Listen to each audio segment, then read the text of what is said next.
Yes, I am. Thank you. Okay. It's loading right now to YouTube. Councilmember Okay. Hudson, you might want to change your background for official meeting. Rick Lee. You can't have fun, Dave. Didn't hear enough today. You're live.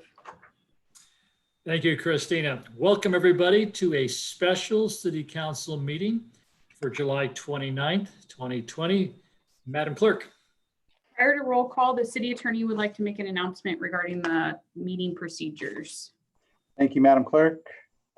The procedures adopted for this meeting meet or exceed the standards set forth in Governor Gavin Newsom's order number N-25-20, which allows public meetings like this one to be held by teleconference and help prevent the spread of COVID-19. Please conduct the roll call, and I would ask the mayor afterward to recognize me to confirm certain matters for the record. Thank you. Councilmember Hudson, Here. Councilmember Alone is absent. Councilmember Perkins, Here. Vice Mayor Zafar, Here. and Mayor Clarkson. Here. Martin. Thank you. I'd now like to verify that all members of the council can hear me well, number one. Number two, that all members of the council have been able to hear all previous speakers, including the roll call. And number three, that each council member believes that everyone representing themselves to be council members are in fact council members. Yes.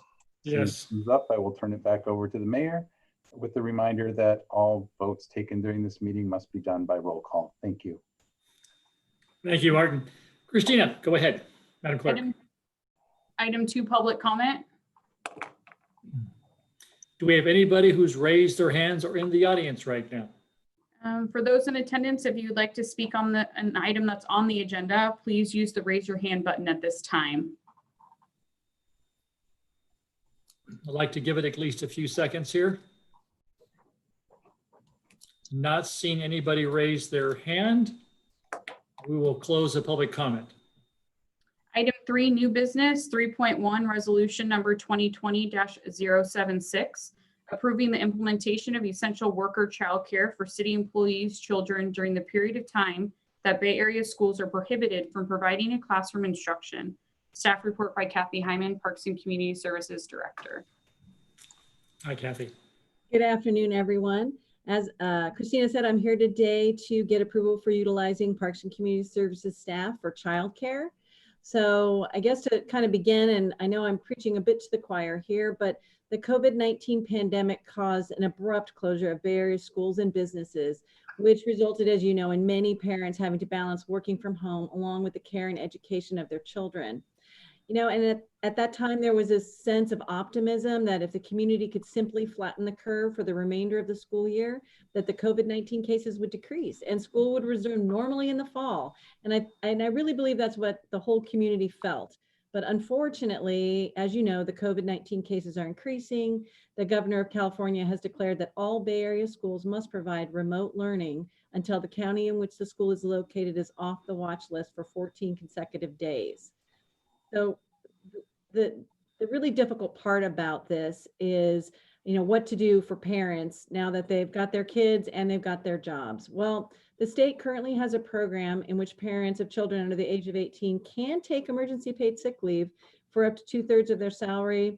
It's a maximum of $200 a day for up to 12 weeks. So that is good. And although it relieves parents from trying to balance work and educating their child, it leaves the city very short-staffed. If many parents take advantage of that program, then you have multiple other staff trying to cover for those who are taking advantage of the program. So it ends up being a bit of a negative. In addition, the parents who do not take advantage of the leave and instead attempt to work a full day at home while trying to support their child's schooling from home are really not able to fully focus, which can result in a poor work product and a loss of productivity in general. So in order to address all these issues, the staff looked at the concept of providing a free childcare for school-age children for City of San Ramon staff, just while the Bay Area schools are on the mandatory remote learning. It's a big benefit if we can do it, because city staff would then be able to come to work, be productive all the while knowing that their child is being cared for nearby, and then go home and not work a second job trying to catch up with all the work they didn't get done if they'd stayed home to try and educate their child. We conducted a survey of all of our employees to gauge how much interest there would be if we did offer a childcare option at work. And we had 35 staff from multiple departments respond, with a total of 50 school-age children and 10 preschool-age children who would be interested in participating in a city-run childcare if we offered it. Although there was interest for the childcare for preschool children, staff really looked into it, and there are many other options available in the community for preschool childcare, many private providers, and technically the age is not affected by the state mandated distance learning. And in addition to all of that, the preschool children require a higher staff to child ratio. They require much more specific training for working with young children, and those are all skills that our staff don't currently possess. So at this point, we don't recommend jumping into this for preschool kids, really just the school-age children that are most affected by the remote learning. So if approved, we would envision the program to operate Monday through Friday, a 7:30 to 4:30 schedule, simply using the large rooms that are at our big community centers. And we would only use those community centers and large rooms so that we could ensure enough social distancing. All participants would go through a health check just like they do entering our camps now. They were required to wear a mask, remain 6-foot distance from all other participants.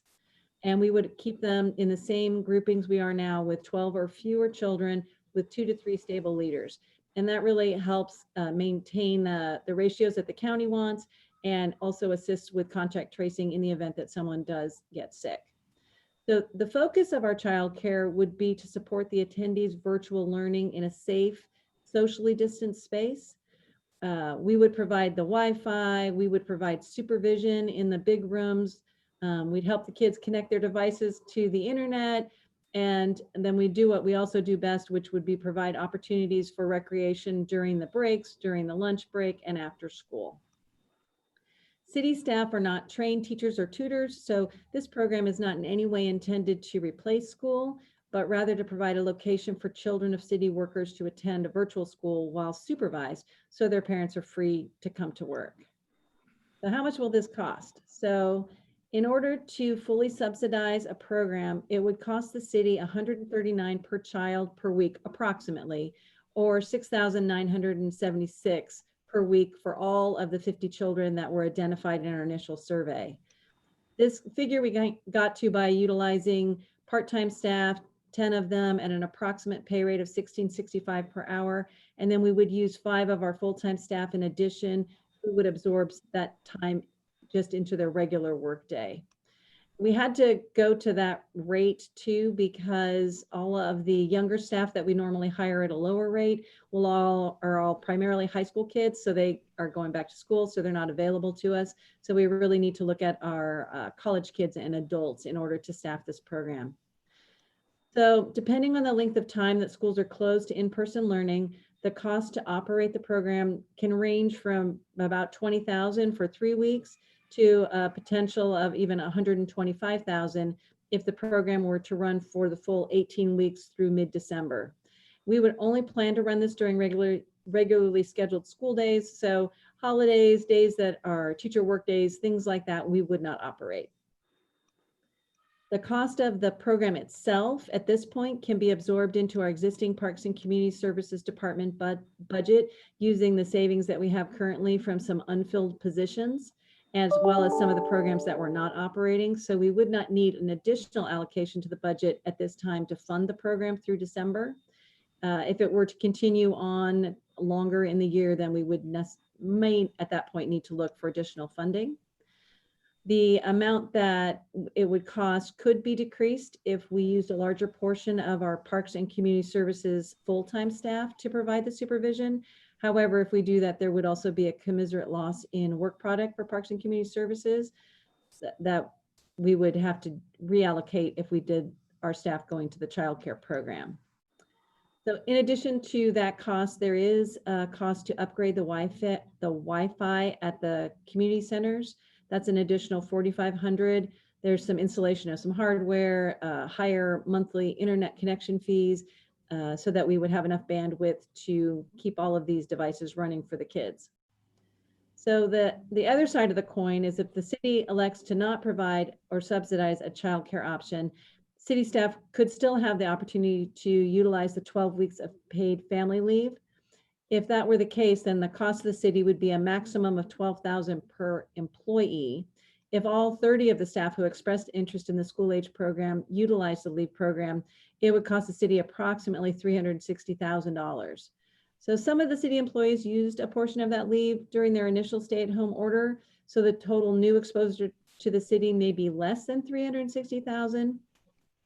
However, in addition to the actual expense, there is still a significant loss in work product from the employees during the 12-week period they are taking the leave, and for any additional time they might elect to watch their children from home while working remotely. So that's kind of the story and what we're looking at, and we're looking for approval to move forward with this program.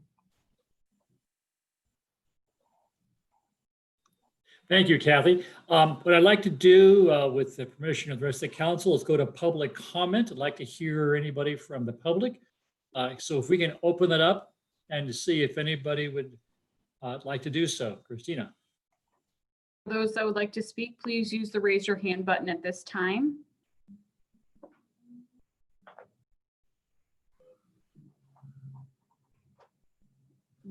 Okay, not seeing any hands risen. I will close the public hearing on this and look to council members. I'll start with Councilmember Hudson. Yeah, my understanding is we're talking about approving a resolution 2020-76. I have no problem with it as presented, and make that motion now. I would also add, if, and you don't have to do it, but it's just an addition if it becomes available. You never know when something at the community center might not be available because of some reason. I keep thinking that we own, or we have a partial agreement with the middle school with that gymnasium if you still want to run a program with it. There's room at the library. And I'm not saying go out and do that instead of this. I'm just saying that if the opportunity presents itself, you don't need to come back and ask for another approval to do it. These are logical places that fit what we're trying to do also. So, I mean, I'll move 2020-076 and make that addendum to add to your choices. There's been a motion. Is there a second to it? I'll second. It's been seconded, and Scott's hands up. So Scott, go next. The Finance Committee reviewed this the other day, and we were strongly in favor of this. Hence, we've moved it on to the City Council. I'm very grateful that the staff went to the trouble of even thinking about this. It's a great opportunity for both the employees and hopefully the kids. It helps the city. It's a win-win-win all the way around. So bravo to the staff for bringing this forward. Sabina. Kathy, I was going to say you did a really great presentation of answering every question as part of your presentation. I think this also the city is also an employer, and we set a precedence for what is the right thing to do to support our employees, and this really talks to that. And I hope that we will continue to take leadership in how we support our staff and how we function as an organization as such as well. You know, everything you've laid out, right? It's a win-win situation in a lot of ways for the city, that we support our staff, but we also, you know, get those savings by providing this service to our city staff. I know a lot of parents are struggling. They wish their employers were doing something similar. Especially, you know, when you have younger kids, it's really hard to try to work as well as log them onto, and I've seen multiple colleagues, just their kids will come in the middle of a meeting and they want them to log them onto Zoom and they want to connect something. So a certain age, it's, you know, it's just difficult to manage this for full-time working parents as well. So I really appreciate you bringing this to the council and really giving a great presentation and pretty much laying it out for us. Thank you. So, Kathy, I have a question for you. Mhm. Commission or the Parks Department taking the full financial burden of paying for this and not spread among all the other departments that are participating? Well, I suppose it could be done that way, although since we had the savings and in order to be as expedient as possible, since this is a very time-sensitive issue, that's where we knew that we could fund it from at this point in time. We won't have the revenue we would normally have in a, in a normal year. All of our classes and programs would generate a lot of revenue. This is not a revenue generator. So that will be the outcome at the end of the year. But right now it seemed like the right place to pick it up from. Well, you're very nice to pay for all this, but I heard that and thought, okay, well, maybe all departments might want to eventually share the cost. See no further. That's why I made the motion, Bill. Pardon me? That's why I made the motion. Everybody loves a volunteer. I know. Seeing no further discussion, Madam Clerk, we go and have a roll call vote. Councilmember Hudson, Aye. Councilmember Alone is absent. Councilmember Perkins, Aye. Vice Mayor Zafar, Yes. and Mayor Clarkson. Aye. Thank you. The motion passes 4-1 with Councilmember Alone absent. Thank you. Madam Clerk, next item. Item 4, adjournment. We shall adjourn and have a nice, safe evening, everybody. Huh? Aye.